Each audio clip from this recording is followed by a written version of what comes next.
Hello everyone! Magandang araw sa inyong lahat. Welcome back dito sa ating channel. Kasama nyo ang inyong one and only Mama Mia, and it's Sunday na naman today. Yes, Sunday po itong ma-upload ang kwento na to, pero syempre hindi natin to Sunday na record, okay? Maraming salamat dahil nandito pa rin kayo. Hindi kayo nang iiwan. Lagi pa rin kayong nakasuporta sa inyong Mama Mia. Maraming thank you po kahit napakasimple na lang po ng ating setup o minsan wala tayong video kasi alam niyo naman pag weekend nililimitahan ko po ang inyong panonood ng aking malaking mukha. So, wala tayong video pag weekend. Pero, on the following days, baka wala rin tayong video kasi meron tayong mga importanteng ginagawa na hindi na natin maaasikaso pa pag may video. Pero, rest assured naman na araw-araw tayong may kwento. Syempre, araw-araw tayong nagsha-shoutout sa inyo. Hello ako kay Chadiel Sola, maraming salamat sa iyo. Kay Delia Erenco, maraming salamat din. Liza Chen, Ginesi or Ginesi, hindi ko alam kung paano i-pronounce. Ana Ramiro, maraming thank you sa iyong lagi pa ring pagsubaybay nitong ating mga kwento dito. Kay Rocana Sabal, maraming salamat. Arceline Rebadejo, Christina Season, Gretchen Gaurana, maraming salamat. Jeliza Monteser, sa lahat po ng ating mga suki, syempre na hindi talaga nawawala at lagi naman talagang nakaano sa atin. Si Margie Flores na naka 100 plus comments na, si Rose Jean P, si Jayran Uraldin, si Nene Palmares, maraming salamat. Gail Easy, thank you so much sa inyo. Sassy Nuna, Ginetta Bigonte, maraming salamat. And Sally Buma, at sa lahat po ng hindi natin nabati. Sa susunod na video, nako, baka batiin ko kayo. Kaya wag na kayong magtampo dyan, okay? So sa ngayon, wag na nating patagalin pa at eto na ang ating kwento for today's video. Dito lamang sa Dear Mama Mia.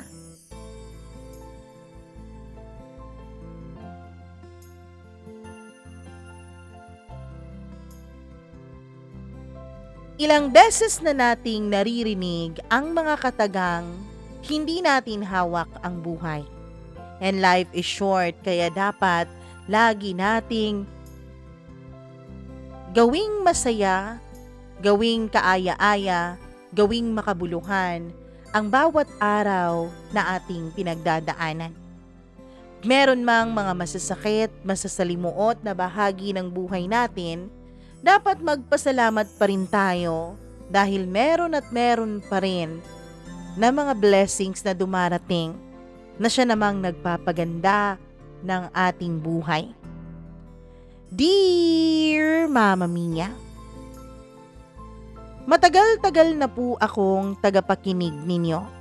Hindi ko na po halos matandaan kung anong buwan ng 2023 ko inumpisahang makinig nitong iyong programa.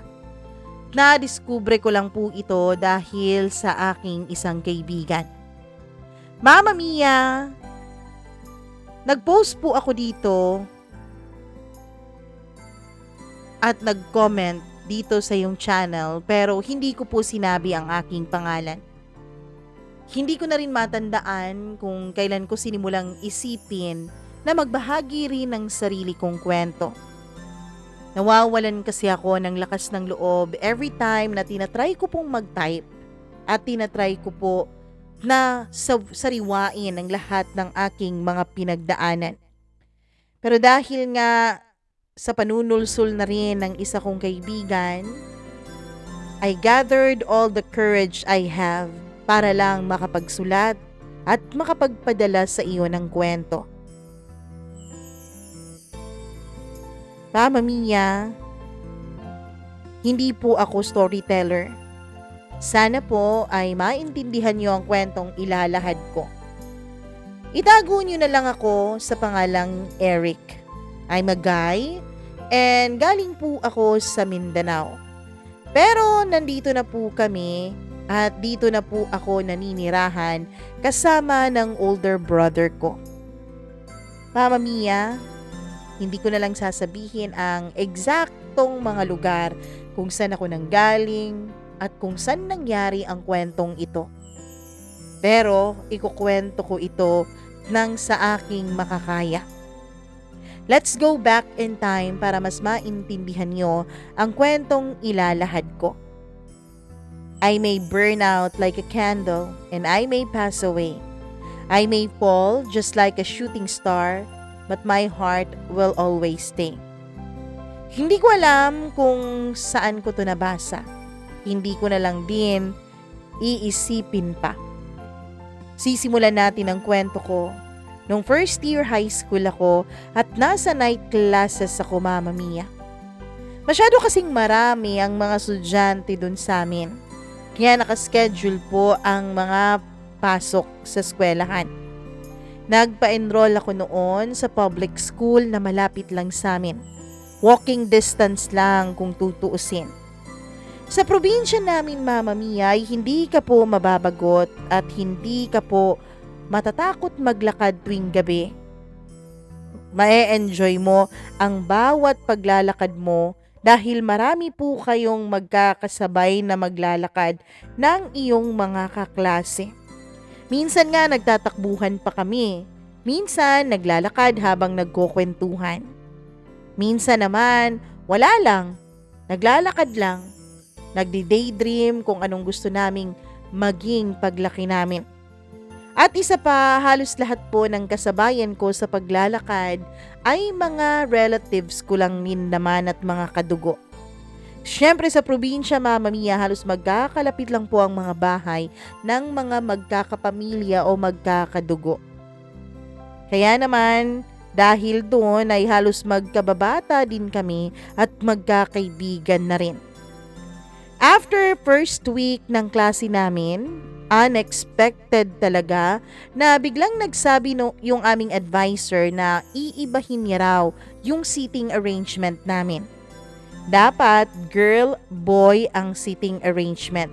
Hindi raw pwedeng magkakatabi yung pare-parehong babae at pare-parehong lalaki dahil mas magulo raw pag ganon. Maingay daw kapag nagkakatabi ang mga babae. Magulo naman, malikot kapag nagkakatabi ang puro lalaki. Buti daw kapag babae-lalaki yung seating arrangement dahil nahihiya raw yung ibang lalaki na magulo. Nahihiya din namang makipag-usap yung ibang babae sa katabi niyang mga lalaki. In short, ginawa yun ng advisor namin para makulangan ang ingay sa klase at para na rin daw mas makapag-concentrate kaming lahat. And Mama Mia, unexpected dahil katabi ko ang isang babaeng itago na lang natin sa pangalang Heart. Si Heart naman ay napakatapang ng mukha. Animoy parang laging galit, laging strikta. Pinaliwala ko lamang siya noong mga panahon na yon. Although, noong una ay medyo natakot akong katabi siya. Isa rin kasi ako, Mama Mia, sa mga malilikot na mga estudyante noon. Pero nung nakatabi ko siya, bigla akong natakot maglikot. Effective nga yung strategy na yon ng aming advisor. Kasi kapag tinitignan ako ni Heart, ewan ko, para siyang laging galit at parang lagi na lang na may sasabihing ikinatatakot ko. Kaya ang ginawa ko noon, Mama Mia, hindi ko na lang din masyadong inisip yon. Isa pa, wala pa rin naman sa isip ko dahil first year pa nga ako ang mga ligaw-ligaw at boyfriend-boyfriend na ganyan. Tuwing uwian, syempre, magkasabay kami na naglalakad ni Heart. Nagulat na lang ako, Mama Mia, kung bakit kapag tuwing magkasabay kami sa paglalakad, ay parang may kakaibang tingin sa amin ang iba naming mga kapitbahay. At ang una nga naming pagsasabay ng paglalakad ay kinagulat ko rin. Hindi naman kasi karaniwan na magkasabay kami dati ni Heart. Kasi mga kaklase ko noon o mga kaibigan ko noon na nakakasabay ko sa paglalakad ay mga pinsan o relatives ko lang naman. Gulat na gulat ako kung bakit pareho ang daang tinatahak namin nung minsang naglakad kami. Kilalang kilala ko na kasi ang aming mga kapitbahay. Kilalang kilala ko ang kanilang mga mukha kaya nagulat ako kung bakit papunta sa direksyon ng aming bahay ang paglalakad na ginawa ni Heart. Yun pala Mama Mia ay pumasok pala siya bilang kasambahay sa aking pinsan. Para po siyang naging working student. Pinapag-aral siya ng mga magulang ng pinsan ko tuwing gabi at tuwing umaga naman hanggang hapon ay gumagawa siya ng mga gawaing bahay at tumutulong sa mga pinsan ko. Hanggang sa naging magkaibigan kami. Hindi naman po yun maiiwasan kasi magkatabi kami ng upuan at kung minsan nga ay sabay pa kaming naglalakad pa uwi. Doon ko nalaman na totoo palang sinasabi nilang thou shall not judge the book by its cover. Kasi okay naman pala si Heart Mama Mia. Hindi naman pala siya yung strikta, maldita na sa tingin ko nung una. Medyo may kalokohan din pala siya at napakasarap niya pong kausap. Nag-e-enjoy po ako lalo na kapag nag-uusap kami ng kung ano-ano na lang na mga kalokohan.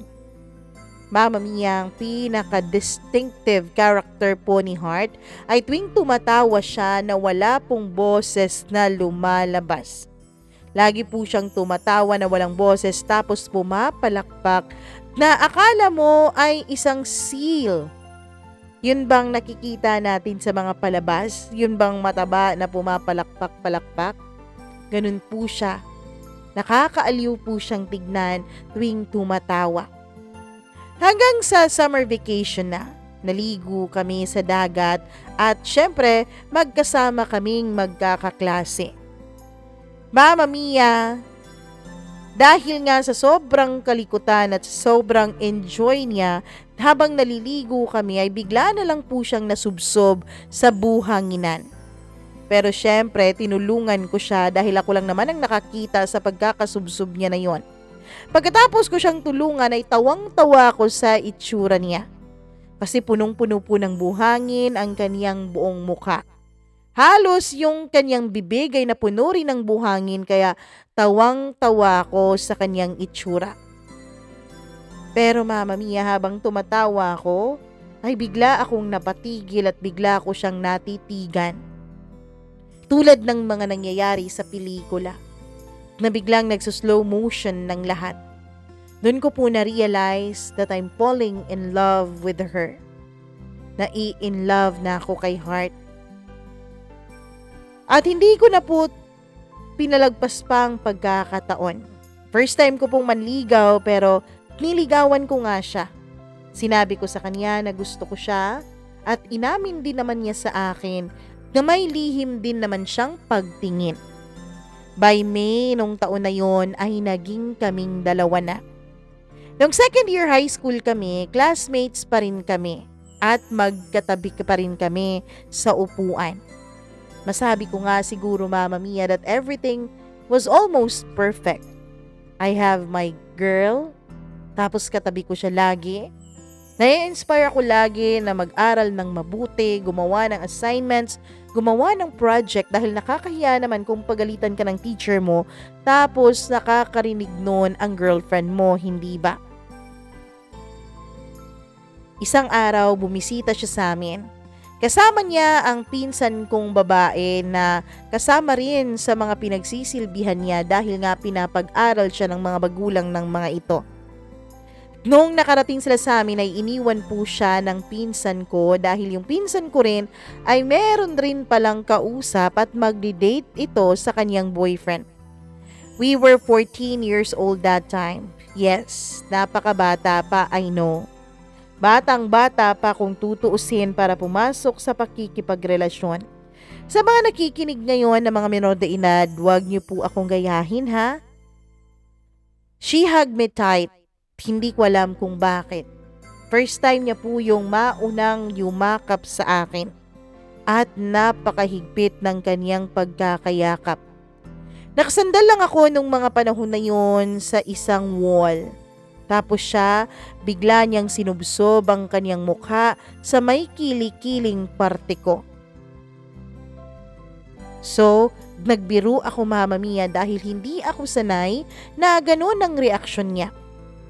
B, Masyado pa nating mga bata, no? Sabi ko sa aking pagbibiro. Pero tahimik lamang siya. Wala siyang imik. B? Galit ka ba? Tanong ko habang I slightly push her pero mas lalo pang humigpit ang pagkakayakap niya sa akin. As in sobra talaga na para bang may iniinda siyang problema. May iniisip siya. Anong nangyayari sa B? Hindi pa rin siya kumibo kaya kinakabahan na ako. Ano kayang problema ng babaeng to? B, ano bang problema mo? First time ko, B. Napamura ako noon at kinakabahan at sobra akong na-excite. Anong first time mo? First time kong magkaroon ng mens. First time kung nagkaroon ng monthly period. Ngayon ko lang napansin eh. At tumiyak na nga siya ng tuluyan, Mama Mia. Asan nga, patingin? Wag na, nakakahiya. Wag na. Kaya ayun, Mama Mia, pinahiram ko siya ng jacket ko para may pantakip siya dun sa lumagpas o tumagos sa kanyang suot na dugo. Pumunta kami sa bahay ng cousin ko para magbihis siya. At nung nakapagbihis na siya, Mama Mia, ay tawang-tawa kaming dalawa nung alalahanin namin na ako pang pinabili niya ng kaniyang sanitary napkin. I know, but by that time, Mama Mia, na nakakahiya talaga yun. Hindi ba nga't yung ibang mga kalalakihan kapag pinapabili ng mama nila o di kaya ng mga kapatid nilang babae ng sanitary pads ay nahihiya dahil kinakantsawan ng mga tindera at tao na nasa tindahan? Ganon din naman ang hiya at takot ko pero pinili ko pa rin na bilhan ng sanitary napkin si Heart, Mama Mia. At dun ko nga napatunayan sa sarili ko na pahal ko nga talaga siya. Mahal ko nga talaga ang babaeng to dahil pumapayag ako na mapahiya. Pumapayag ako na kantsawan ng ibang taong makakakita sa aking bumibili ng napkin. Mama Mia, almost every day magkatabi at magkasabay kami. We did almost everything together. Oo, may mga pagkakataon talaga na gustong-gusto ko pa siyang kasama kaysa sa aking sariling pamilya. May mga pagkakataon din na nagpapaalam ako sa mga magulang ko na may gagawin kaming group project. Pero ang totoo ay gumagala lang naman kami. Ang totoo ay magkasama lang naman kami. Of course, lagi pa rin kaming nag-aaway dalawa. Siyempre, hindi naman mawawala yon sa isang relasyon, lalo pat sa mga puppy love pa, hindi ba, Mama Mia? Kalimitan sa aming pinag-aawayan, ang rason talaga ay selos. Napakaselosa po ni Heart. Minsan, kapag may makausap lang akong babae, may makatawanan akong babae, makakahampasan dahil nagkakwentuhan at nagkatawanan, ay agad nang dumidilim ang mukha ni Heart. Agad na niya akong tinitignan ng masama. Alam kong nagsiselos na siya. Isa po sa mga masasabi kong pruweba na mahal ako ni Heart ay dahil nga sa napakaselosa niya. Ayaw na ayaw niyang matatabi ako sa ibang babae. Ayaw na ayaw niyang ngumingiti at tumatawa ako kasama ang ibang babae, lalong-lalo na kung wala siya. Ayaw niyang maging masaya ako na kasama ang iba. Gusto lamang niya na masaya kami na magkasamang dalawa. Hanggang sa Christmas party namin yun sa school. We were third year at that time. Binigyan niya ako ng gift, Mama Mia. 12 by 12 na picture frame. Ang laman noon ay yung drawing niyang mukha naming dalawa. Yes, napaka-talented po ng girlfriend ko when it comes to art. She's indeed very talented. Financial support lang talaga ang kulang sa kanya dahil napakahirap po ng kanilang pamilya. Marami po silang magkakapatid at hindi po stable ang trabaho ng kaniyang mga magulang, which is ang reason, Mama Mia, kung bakit hindi po siya makapag-aral ng maayos. Kung bakit kailangan niyang magtrabaho habang nag-aaral. Bakit kailangan niyang magbanat ng buto para lang matustusan ang kaniyang pagpasok sa eskwela. Then our prom came. Senior na kami by that time and we were 17. Mama Mia, alam kong mali, but we did it.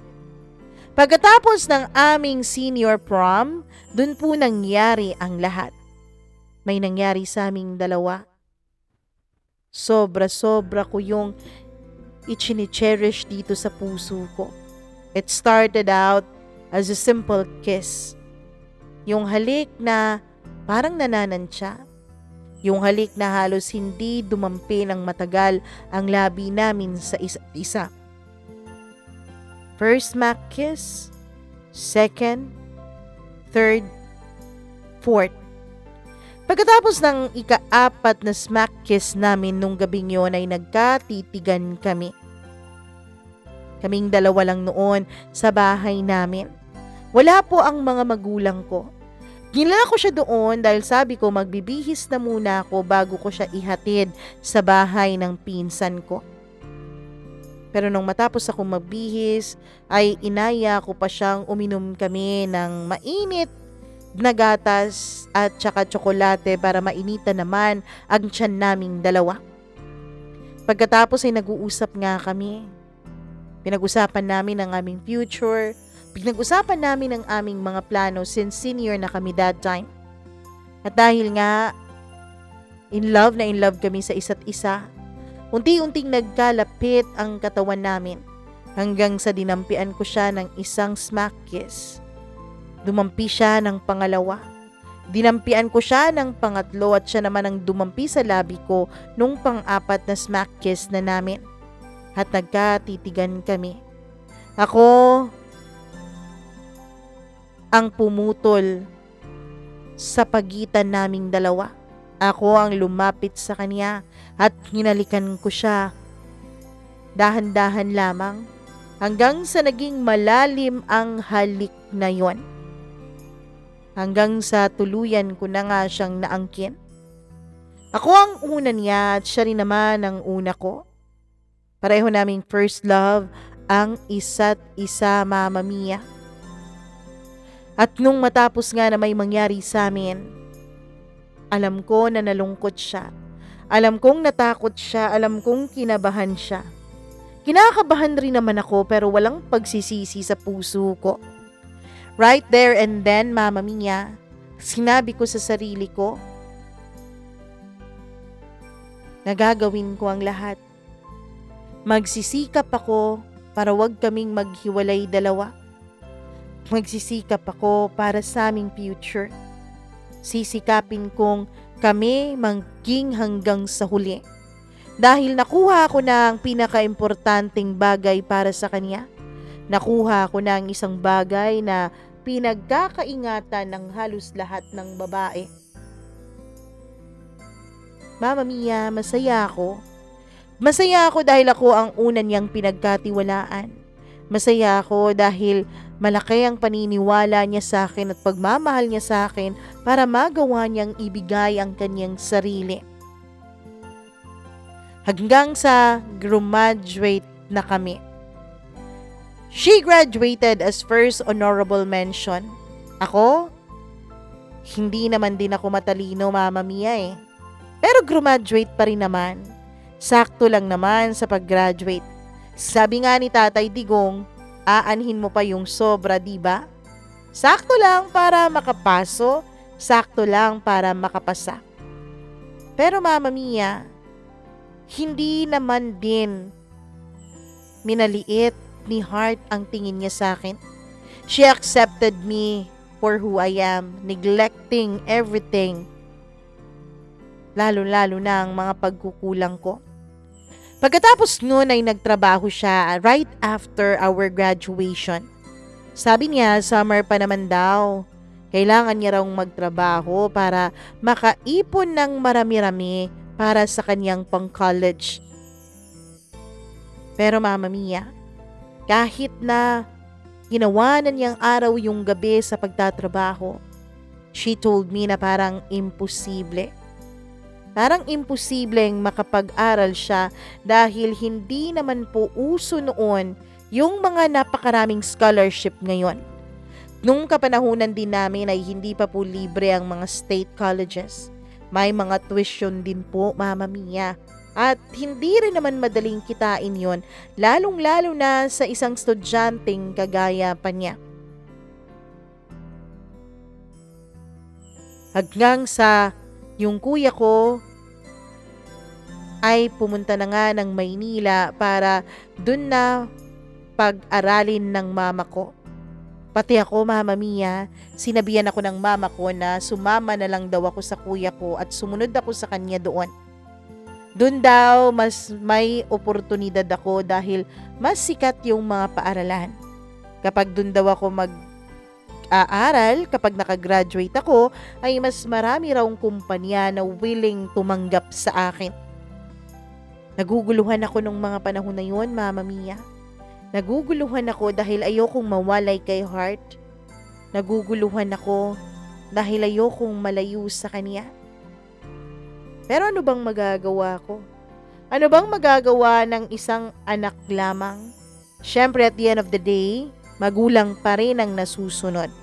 Dahil sila naman ang gagastos, sila naman ang magpapaaral.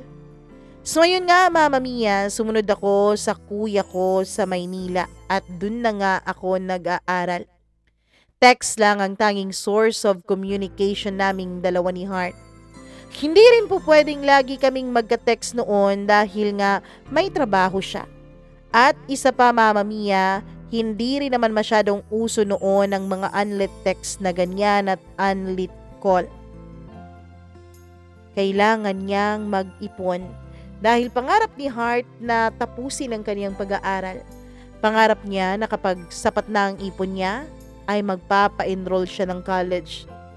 Sinusuportahan ko siya sa pangarap niya na yun dahil alam ko na nararapat lang na makapagtapos siya ng pag-aaral dahil napakatalino naman talaga niya. Mama Mia, ako din naman nung mga panahon na yun, alam ko naman na hindi rin sasapat ang allowance ko at hindi rin mabuti na ginagastos ko yun lahat sa pagpapaload dahil nga asa pa ako noon sa aking mga magulang. Kailangan kong mag-aral ng mabuti para man lang makabawi sa mga magulang ko. Although nakakamiss talaga si Heart, although namimiss ko ang lahat ng ginagawa naming dalawang magkasama. Lalo pat halos 3 taon ng buhay namin ay magkasama kami bilang mag-boyfriend at girlfriend. Siya nagtatrabaho sa isang buy and sell, Mama Mia. Then ako nung mga panahon na yun ay 2 months na as a college student. First year college ako nung mga panahon na yun. Mama Mia, kapag umaabot na ng 3 days na wala kaming communication, ay tsaka pa magpapaload si Heart. Yun ang aming usapan. Hindi lalagpas ng 1 linggo na hindi kami mag-uusap kahit sa text man lang.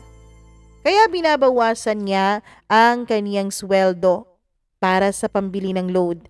Ako naman syempre nagbabudget ako mula sa allowance ko para pambili rin ng load ko. Ganun lang ang aming usapan. Pero Mama Mia, matapos lang ang halos 2 buwan na sinusunod namin ang usapan na yun, ay hindi na po yun nasunod pa. Hanggang sa malapit nang matapos ang first sem, hindi na nagparamdam sa akin si Heart. Gulong-gulo na ako nung mga panahon na yon. Tinatawagan ko siya, Mama Mia, pero hindi siya sumasagot. Nagre-ring naman pero walang sumasagot. Naisip ko baka busy siya, baka may ginagawa siya, baka nagtatrabaho siya. Hanggang sa dumating na nga ang punto na hindi na rin ito nagre-ring, Mama Mia. Umuwi ako nung matapos nga ang first sem dahil meron kaming sem break nung mga panahon na yon. Mama Mia, sinorpresa ko siya sa boarding house niya. Sinorpresa ko siya nung mga panahon na yon. Pero ako yung nasurpresa nung malaman kong buntis pala siya. Wag ho kayong mag-alala, Mama Mia. Dahil nung binilang ko po kung ilang buwan na siyang buntis, ay ako naman pala ang ama ng pinagbubuntis niya. Binilang kong mabuti ang buwan at sakto naman na may nangyayari pa sa amin nung mga panahon na yon. At isa pa, malaki po ang tiwala ko kay Heart. Alam kong hindi po siya gaya ng ibang mga babaeng pariwara. Ng ibang mga babae na kapag nalalayo lang ang boyfriend nila ay humahanap na ng iba. Hindi po ganon si Heart, Mama Mia. Kaya raw ayaw niya akong kontakin at ayaw niyang sabihin sa akin dahil ayaw niya raw na maistorbo ang pag-aaral ko. Ang gusto niya raw ay makapag-focus ako, Mama Mia. Kaya inisip na lang niya noon na sosolohin niya ang pagpapalaki sa magiging anak naming dalawa. Pero hindi ako pumayag. Hindi ako pumayag na mahirapan lalo si Heart. Alam ko kasi na nahihirapan na siya sa pagtatrabaho para lang sa sarili niya. Paano kaya ngayon may dinadala na siyang bata sa sinapupunan niya? Di mas lalong mahirap, hindi ba? So wala akong naging choice noon, Mama Mia. Sinabi ko sa mga magulang ko ang totoo. Sinabi ko ang tungkol kay Heart at nagmakaawa talaga ako noon at halos lumuhod sa harap ng mga magulang ko para lang suportahan nila yung baby namin ni Heart. And I'm so lucky, Mama Mia. Lalong-lalo na sa mama ko. Napakaswerte ko sa kanya dahil kahit nagkamali ako, kahit na binigyan ko siya ng mga alalahanin at kung ano-ano pang problema, ay hindi pa rin ako natiis ng mami ko. Pumayag pa rin siya, Mama Mia, na suportahan ang dinadala ni Heart. Pinatigil ko si Heart sa kanyang pagtatrabaho at pinatira ko siya sa bahay namin. Tumutulong-tulong din naman siya sa aming maliit na tindahan. Ako naman ay bumalik sa Maynila para ipagpatuloy ang aking pag-aaral. First year, second sem.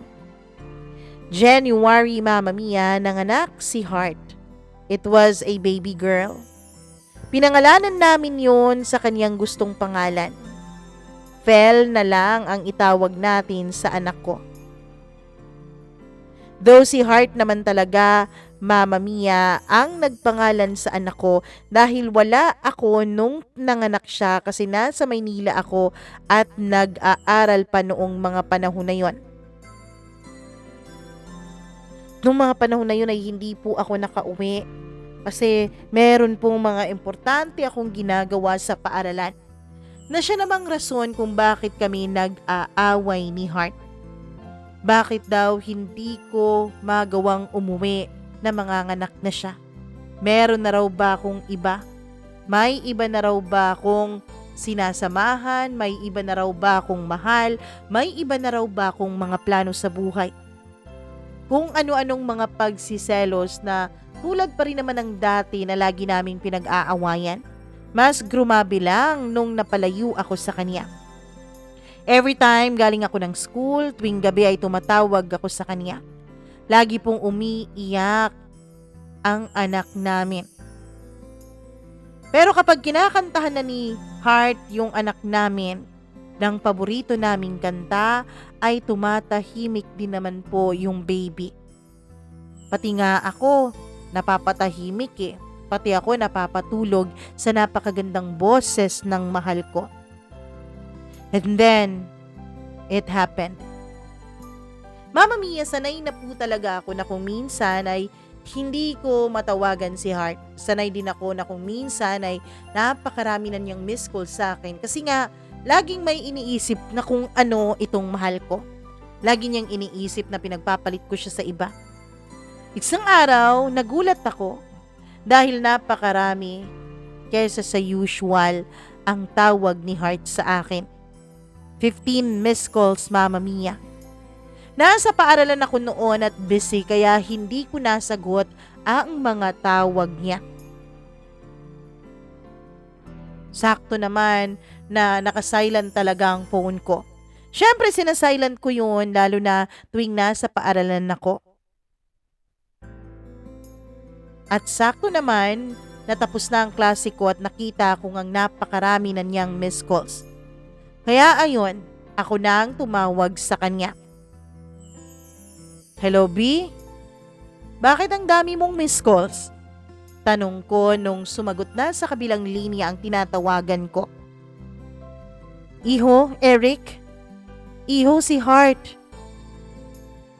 Kanina nag-deliver siya ng mga paninda nating chicharon. Tapos may pumunta dito na mga pulis. Nagsabi ay nasagasaan raw si Heart, Iho. Tumilapon raw siya dahil napakalakas nung impact ng pagkakasagasa sa kanya. Nahimatay siya bago pa dumating yung mga rescuer. Andito na kami ngayon sa ospital, Iho. Fractured daw yung kanyang mga balikat, sabi nung doktor. Mabutit hindi niya naisama si Fel habang nagde-deliver siya kanina. Iyak pa ng iyak yung anak ninyo dahil gustong sumama. Mama Mia, nung mga panahon na yun ay para po akong pinagsakluban ng buong mundo. Kaya ayun, yung allowance ko ay ginastos ko para makauwi ako sa amin. Kahit na meron kaming importanteng gagawin sa school ay mas inuna ko po si Heart. Mas importante po sa akin ang babaeng mahal ko. Bahala na yung pag-aaral na yan, mababalikan ko naman yan eh. Pagdating ko sa amin ay nakadischarge na pala si Heart, Mama Mia. Nagbarko lang ako nung mga panahon na yon dahil kulang na rin ang perang pampamasahe ko. Hindi ko na magawang mag-eroplano nung mga panahon na yon. Isa pa, nahihiya din ako sa mama ko na humingi ng pampamasahe sa eroplano kasi siya na nga ang gumastos sa pampaospital ni Heart.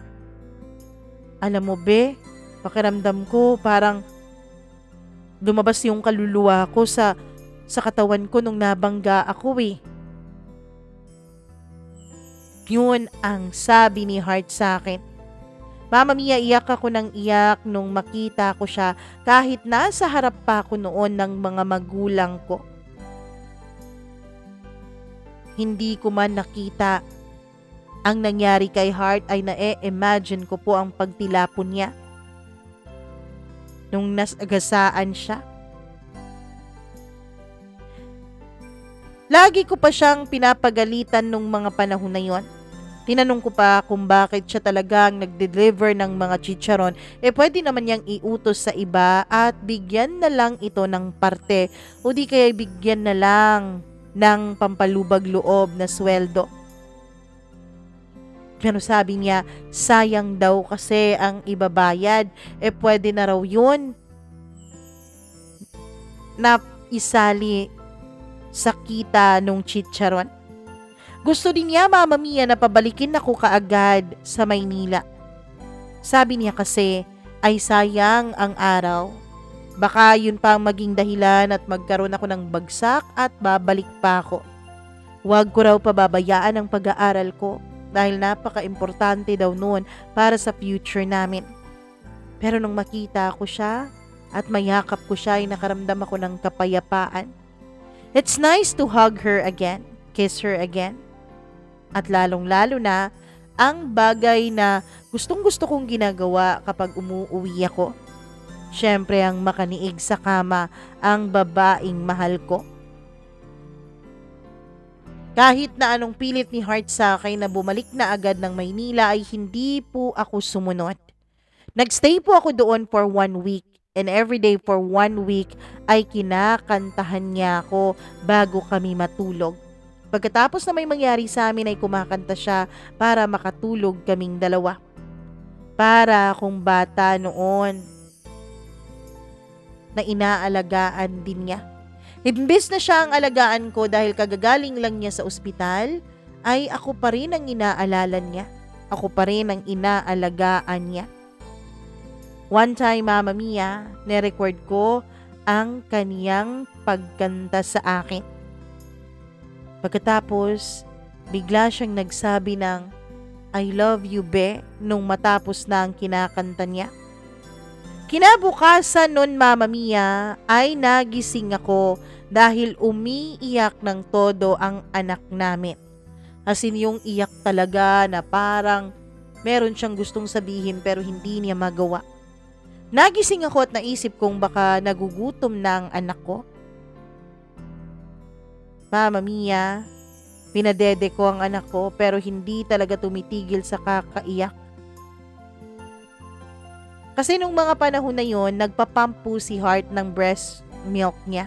Nilalagay niya sa may ref at kapag naman nagigising si baby at tulog si Heart, ay kinukuha ko yon. Tapos iniinit ko at yun ang binibigay ko sa anak namin. Pero ayaw pong dumede ng anak ko mula sa bote. Iyak pa rin siya ng iyak, kaya ginising ko si Heart dahil baka gusto ng anak ko na direct feeding siya mula sa kaniyang nanay. Pero Mama Mia, kahit anong pilit ko, kahit gaano ko man gustuhin at gaano man umiyak ang anak ko, ay hindi po siya nakainom noon ng gatas mula sa diretsong soso ng nanay niya. Kasi Mama Mia, hindi po nagising ang mahal ko kahit gaano ko pa siyang gisingin. Pinipilit ko siyang yugyugin, tinatawag ng paulit-ulit ang pangalan niya pero hindi na siya nagising. Heart's heart stopped working. She's dead, Mama Mia. At doon ko lang napansin na parang nagiging blue na ang itsura niya. Napakatigas na rin ng kanyang mga daliri. Hindi ko alam kung anong gagawin ko. Nataranta ako, Mama Mia, hawak-hawak ko pa noon ang baby namin. Umiyak ako at sumisigaw at tinatawag ang mommy ko. Dumating naman at nakapasok sa kwarto ang mommy. Nurse po ang mommy ko, Mama Mia. Pumasok siya at agad-agad niyang nilapitan si Heart. Pinulsuhan niya at kung ano pa ang ginagawa niya hanggang sa sinabi niya sa akin. Nahuli na raw ang lahat. Wala na raw kaming magagawa dahil hindi na raw kayang i-revive pa ang girlfriend ko. I ask why? Bakit me? Bakit biglang nangyari ito? Okay lang naman kagabi. Okay naman kami kagabi. Masaya pa nga kami kagabi. Kumakanta-kanta pa siya. Niyayakap-yakap pa niya ako. Kinuha ng mami ko mula sa akin ang baby ko. Umiiyak din ang mami ko nung mga panahon na yon at ako naman ay walang tigil sa pagtulo at pag-agos ang mga luha sa mga mata ko. Pinalabas ako ng papa ko sa kwarto na yon dahil ang sabi niya unstable daw ako, Mama Mia. Ang sabi niya mas makakagaan raw sa akin kapag makalanghap ako ng sariwang hangin sa labas. Ayokong umalis. Ayokong lumayo doon sa tabi ng asawa ko. Ayokong gawin yon. Pero hindi pumayag ang papa ko. Agad niya akong hinila at iginiya papalabas. Mama Mia, kahit nasa labas na ako, nasa open air na ako nung mga panahon na yon, wala po akong malanghap na sariwang hangin. Parang ang walang hangin na pumapasok sa bibig at sa ilong ko. Nahihirapan akong huminga. Iyak ako ng iyak. Isinisigaw ko ang lahat ng nararamdaman ko na siyang ikinabulabog ng mga kapitbahay namin. Lahat sila nagdatingan at nagtanong kung anong nangyari. Merong mga kumukomfort sa akin. Merong mga nagsasabi na baka plano raw yun ng Diyos. Pero nung mga panahon na yun, tinanong ko, anong plano ng Diyos? Napasakitan ako. Anong plano ng Diyos? Nakunin ang isa sa mga nagpapasaya sa akin? Plano ng Diyos na mawala ng nanay ang anak ko, ang bata-bata pa ng anak ko? Sobra akong umiiyak nung mga panahon na yon. Kapag hindi ako sumisigaw, pakiramdam ko ay malulunod ako sa sobrang bigat ng nararamdaman ko. Kaya kahit maraming tao, hindi na ako nahiya noon. Sigaw na ako ng sigaw, Mama Mia. Paulit-ulit kong tinatanong kung bakit. Paano nangyari yon? Pero wala na akong nagawa.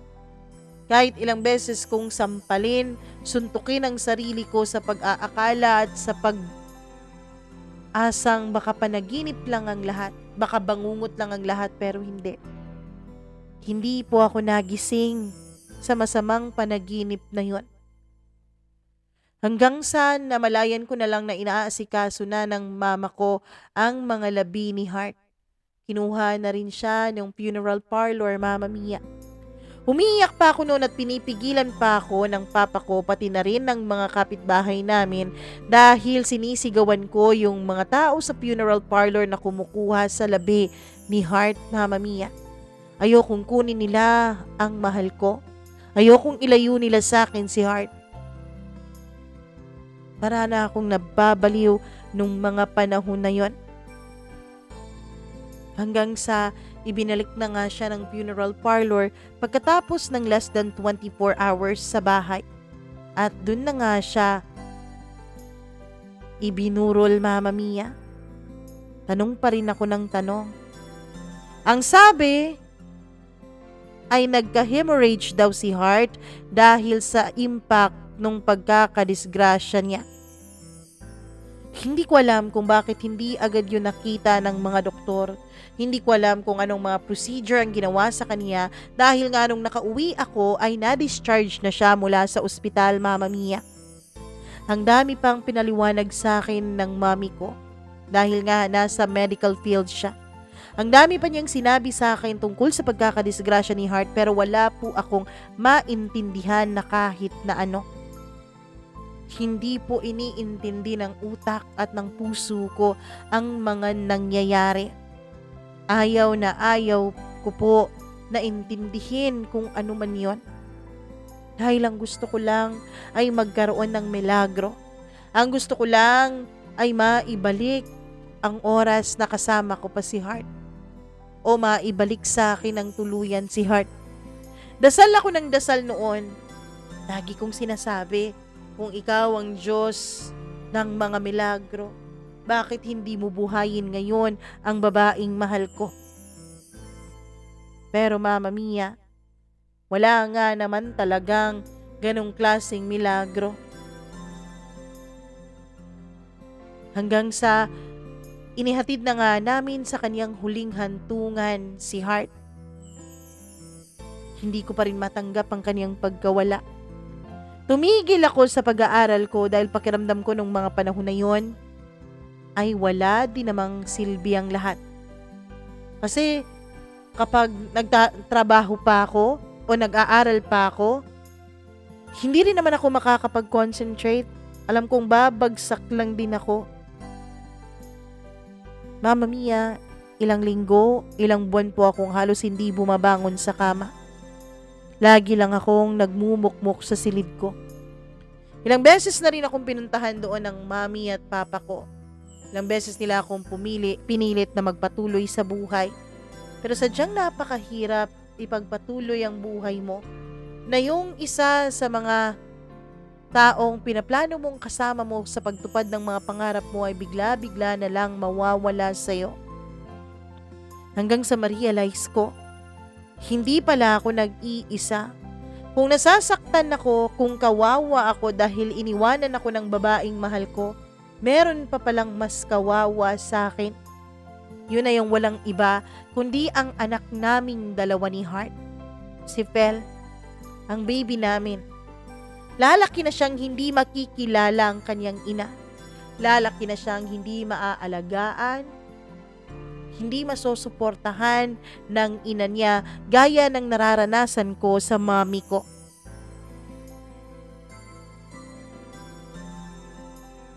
Kaya pinilit ko ang sarili ko. Mahirap man pero pinipilit kong bumangon para makasama ko ang anak ko. Every day is a struggle nung mga panahon na yon. Umiiyak ang baby ko lalong-lalo na tuwing gabi.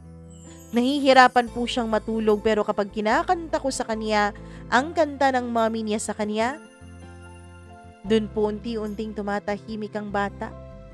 Dun po unti-unti niyang nararamdaman na ang kakalmahan hanggang sa makatulog na siya. Pero sa bawat pagkakataon na kinakanta ko, yung awiting kinakanta ni Heart sa anak namin at sa akin, ay hindi ko talaga maiwasang mabasag ang boses ko at maiiyak ako. 1 taon mahigit kong inalagaan ang anak ko, Mama Mia, nang ako lang mag-isa. Pero nahirapan pa rin ako. Hindi pa rin naging madali para sa akin ang lahat. Hindi pa rin naging madali ang paglimot ng sakit na nararamdaman ko. Pero habang unti-unting lumalaki ang anak ko, ay nakikita ko sa kaniyang nanay niya. Nakikita ko sa kaniya si Heart.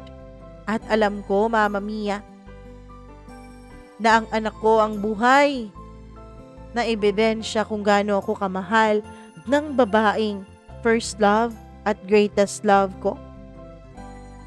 Matapos ang halos 2 taong pag-aalaga ko sa anak ko, ay nakapagdesisyon ako, Mama Mia, na bumalik ako sa pag-aaral.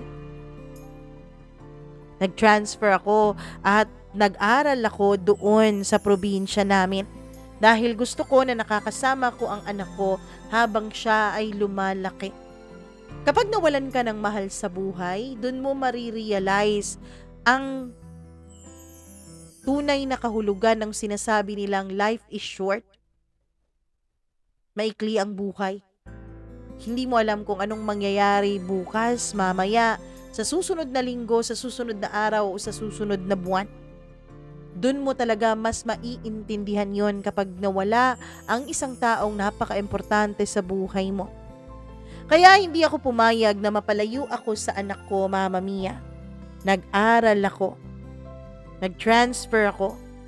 Matapos ang 2 taon ay nakapagdesisyon ang mami ko na lumipat kaming lahat sa Maynila. Para raw makapagsimula ulit kami. Nandun din ang kuya ko at sinabi ng mami ko na mag-transfer ako ulit dun sa pag-aaral ko. Sinuportahan ako ng mga magulang ko, Mama Mia. Napakaswerte ko dahil may mga magulang akong laging iniisip ang kapakanan ko, ang kabutihan ko at ng anak ko. Ibinenta ng mga magulang ko lahat ng properties namin dun sa probinsya and we settled sa Maynila. Mama Mia, sa ngayon, tapos na po ako sa pag-aaral ko at malaki na rin ang anak ko. Pero hindi pa rin ako nakakapag-asawa sa ngayon. Lagi akong tinatanong ng mami at papa ko, pati na rin ng kuya ko, mismong anak ko. Nagtatanong kung kailan daw ako magkakaroon ng girlfriend. Hindi ko alam, Mama Mia. Hindi ko alam kung kakayanin kong humanap ng iba. Sure, may mga magagandang babae, mga mababait na babae. Pero wala pong ni isa sa mga nakikilala ko ang katulad ni Heart. Wala pong ni isa sa mga nakakasalamuha ko ang nagparamdam sa akin gaya ng pinaramdam sa akin ng babaeng mahal ko. Be, kung nasaan ka man ngayon, please know that I really, really, really miss you. Kahit ilang taon na ang lumipas, kahit siguro dekada na ang magdaan, masakit pa rin, be. Hindi pa rin nawawala sa puso ko ang sakit na naranasan ko nung nawala ka. Ang katotohanan, Mama Mia, ay umiiyak pa rin ako habang tinatype ko itong kwento ko. Ilang beses ko pong sinubukan na mag-send sa'yo, mga ilang buwan na ang nakakaraan, pero hindi ko nakakayanan eh. Ito lang ay nakayanan ko na. Be, malaki na ang anak natin, may sarili na siyang buhay, nag-aaral na, may mga kaibigan na. Sana, be, dalawin mo ako sa panaginip ko. Hanggang ngayon, kahit alam kong imposible, nagwi-wish pa rin ako na sana magkasabay nating pinapalaki ang anak natin. Sana nakapagpakasal tayong dalawa. Sana nadagdagan pa ang anak natin. Siguro nasa 3 o 4 na ang anak natin ngayon kung hindi mo ko biglang iniwanan. Be, yung drawing mo, yung regalo mo sa akin, nasa kwarto ko pa rin hanggang ngayon. Yung voice recording mo habang kumakanta ka nung huling gabing magkasama tayo, nasa akin pa rin. Gumawa nga ako ng napakaraming copies nun eh. In-email ko pa sa sarili ko dahil baka masira, baka mawala. Yun na lang. At ang anak natin, ang natatanging dahilan kung bakit ako kumakapit eh. I'm trying, be. Hindi ko alam kung makakapag-asawa pa ako ulit. Pero, eto lang ang ipapangako ko sa'yo. I will always try my best to be a worthy father sa anak natin. Please guide me. Tulungan mo akong maging mas maintindihin, maging mabuting ama kay Fel. At sana tulungan mo rin ako na intindihin siya. Babae kasi ang anak natin at natatakot ako na baka dumating ang araw na mas kailanganin niya ang isang ina kaysa sa kaniyang ama. I will always remember you and you will always stay in my heart kahit anong mangyari, be. Maraming salamat po, Mama Mia, sa pagbibigay halaga niyo nitong sulat ko. Maraming salamat kung isa man po ang sulat ko sa mga mababasa at maisishare mo sa iyong channel. Naway marami ka pang matulungan, naway marami pang ma-inspire na magpadala ng sulat sa'yo. Para naman maging inspirasyon ng mga katulad namin na nahihirapan na magpatuloy sa buhay. Hanggang dito na lamang po at humihingi ako sa inyo ng dasal na sana'y tuluyan kong kayanin ang lahat ng mga pagsubok sa buhay ko. Hanggang dito na lamang, lubos na gumagalang, Eric.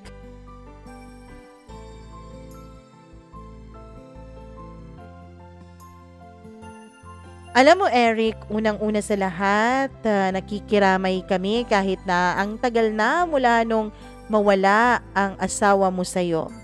Pero isa lang din naman ang masasabi ko habang binabasa ko itong sulat mo, lalo na sa end part, nung sinabi mo na wala kang nakilala o nakasalamuha na katulad ni Heart, hindi mo makita sa kanila ang mga katangian ni Heart. Well, unang-una sa lahat, although nakikiramay ako sa'yo, pero bilib din naman ako sa'yo dahil hindi ka nagpapasok ng babae sa buhay mo na alam mong si Heart pa rin ang hinahanap mo. Kasi ang totoo niyan, wala naman talagang isang taong katulad ni Heart. Sure, merong iba na nakukuha o katulad niya ng ibang characteristics. Pero hindi lahat ng karakter, personalidad niya, pagkatao niya ay nasa iisang tao. Wala kasing ganun eh. Each one of us is unique. So habang hinahanap-hanap mo pa sa ibang tao na mga nakakikilala at nakakasalamuha mo ang katangian ng babaeng dati mong minahal na nawala sa buhay mo, please do not enter into a relationship. Huwag kang pumasok sa isang relasyon, lalo na kunwari may mahanap kang parang sa unang tingin mo ay katulad ni Heart. Huwag kang pumasok sa pakikipagrelasyon sa taong yon dahil magiging unfair ka sa kanya. Kung papasok ka man sa isang relasyon, make sure na ang nakikita mo ay yung taong makakarelasyon mo at hindi si Heart dahil magiging unfair ka sa kanya.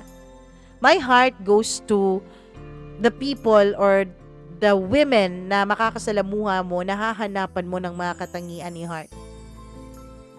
Hiling ko, dasal ko ang tuluyan mong paghilom sa mga sugat na naranasan at pinagdaanan mo. Dasal ko na tuluyan kang maging okay, na tuluyan mong matanggap ang pagkawala ni Heart.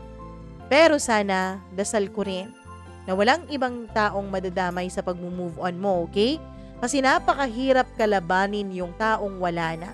Napakahirap makipagkompetensya sa isang patay na. Kaya ayokong maranasan yon ng mga magiging girlfriend mo. So hanggat hindi ka pa over kay Heart, hanggat hindi mo patuluyang natatanggap ang pagkawala niya, hanggat hindi mo patuluyang matatanggap na wala ng taong katulad niya, please do not date someone, do not date another person. At maraming salamat dahil nagpakatatag ka. Siyempre, inalagaan mo ang anak mo. Bilib naman ako sa iyo dyan. Ipagdadasal namin ang tuluyan mong paggaling at ang tuluyang pagbalik ng saya at sigla sa buhay mo. Maraming salamat sa pag-share mo ng iyong kwento dito sa ating programa. At gaya nga ng iyong hiling, sana marami tayong na-inspire ngayong araw na ito. At sana, naku naman, dyan sa mga nakikinig ngayon, ma-inspire silang mag-share ng sarili nilang kwento, mag-email sa atin sa mamamiacdo0317@gmail.com.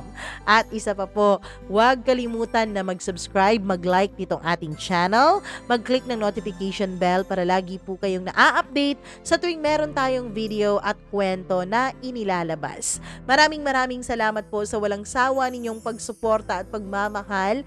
Ako po ang nag-iisa ninyong Mama Mia. Magandang araw. Enjoy the rest of your day. Be happy, be kind, and have a faithful heart. Thank you so much and babush!